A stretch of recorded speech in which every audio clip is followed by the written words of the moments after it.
Hey y'all, welcome back. This is week 6, the interactive concept, and we're going to talk about nuclear weapons and specifically nuclear fission chain reactions. Now I know what you're thinking. You're like, yeah, what's this redneck dude in a cowboy hat going to tell me about nuclear weaponry? Well, weapons in my previous life were my thing. I have taught weaponry for over 20 years. And I like to think that I'm fairly decent at it. What I am going to do is bring out a model. This is a model of a Chinese RPG-7. It's nothing, so all bombs are basically the same, right? When they loaded Big Boy up into the aircraft on her way to Japan, and you see it in the movies all the time, what do? They take off the safety cap. They're arming the weapon.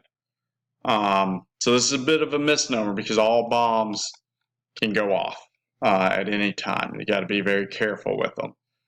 But all you've really done is expose the blasting cap with a pressure module. Now, since we're in chemistry, we'll kind of get into how blasting caps work. This is a crush cap at the beginning. It's basically got two capsules in here that, when mixed, these two chemicals will create an explosion. This explosion would travel down the warhead and basically set off your explosive material down here. The second kind you'll have is down here. This is actually the rocket, right, with the fins. So it burns. When it burns to the end, you see this blasting cap right here where the tip of my finger is. This blasting cap will explode as the chemical burn from this rocket gets to it, creating a reaction that creates another explosion, and then that explosion basically pushes, I don't know if this model will work, it won't, it basically slams here, creating a larger yield explosion that will then set off the actual explosive compound in here. Now, typically RPGs are armed with composition B. And then one of the main differences they'll have from the nuclear weapon that we're talking about is this shaped cone in the RPG, giving it the cone effect of a blast. So they're basically tamping it and directing the blast in here. What you would see in a nuclear weapon would be roughly the same. You would have a crush blasting cap or fuse, so that on impact, in a perfect world, it would dive down, hit the ground, and that would create the explosion. For others, because sometimes bombs don't actually hit on the tips, they may fall on the side, they may hit something and tumble en route. That's what this is for. This burns, so with an RPG specifically, we time it out, it's about 900 meters worth of flight, and then it'll explode midair. That way you don't leave duds or contaminants on the ground. So, back to nuclear weapon, because you're saying, how does this actually impact, right? Well, let's pretend that this composition B is uranium, right? There's going to be a chunk of uranium here, and then about the part that my hand covers is going to be uranium as well. And there's going to be a gap in the middle.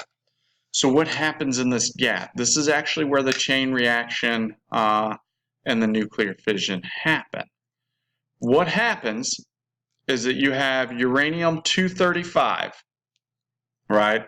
Let's say I have this whole handful of uranium-238, which is just typical uranium. It's not really harmful within the means of talking about nuclear explosions, right?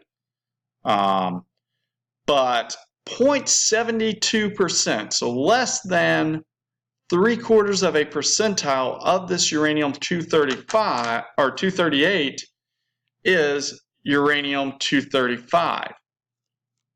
Now, what's interesting about uranium-235 is even though it's a very small portion of the uranium, it is the portion that does the chain reacting, that basically can sustain fission chain reactions. So as this blows, as the reaction happens, boom, it kind of divides into particles, right? And each one of these particles flies out just like a fragment from the RPG would, and it hits another particle of the uranium, or creates another split. So all three of these go out, boom, boom, boom. They hit another piece, and then those split, and then those split. So if you think of it kind of like a Ponzi scheme or a pyramid scheme, right? Like as it grows, those reactions happen, and that's what actually causes the chain reaction, or is the chain reaction for nuclear fission. When we talk about nuclear weapons, all ordnance is based off of, they're measured based off of the yield of TNT. And what you'll get is C4 is compared to TNT. TNT is like the base model, right?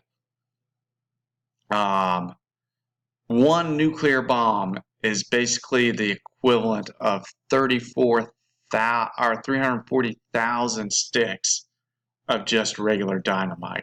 Like, it's incredible how much a small package of uranium can cause such a great and violent, nuclear fission or chain reaction. The bigger point of this is that there is so much nuclear ordnance out there. These things create so much chaos and so much devastation that everybody in the world works real hard to keep them controlled. Oddly enough, it is not the strongest ordnance we have in our disposal. I know a lot of people don't believe that, but there are stronger bombs out there. But that is definitely a conversation for another day. Right now, I wish you all a very good weekend. I wish you all the best, and I will talk to you later.